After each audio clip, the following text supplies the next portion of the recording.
naomba unisaidie tu mwenye ako na usaidizi wake, kwa sababu mambo zenye nilifanyiwa ni za unyama, lakini naomba Mungu tu anisaidie na ili nikaweze kujifanyia kazi yangu. Hata pesa za dawa sipatangi juu mzee wangu anafanyanga huka.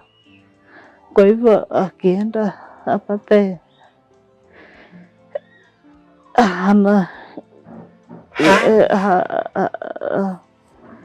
yani anaweza enda na akose, kwa sababu kazi yake ni ya huka.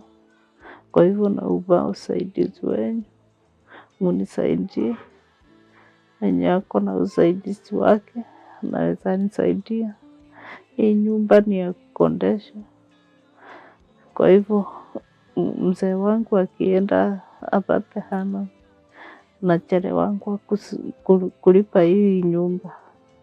Kwa hivyo hata niko na watoto wengine wenye wanataka usaidizi ya kusoma, usaidizi ya kukula.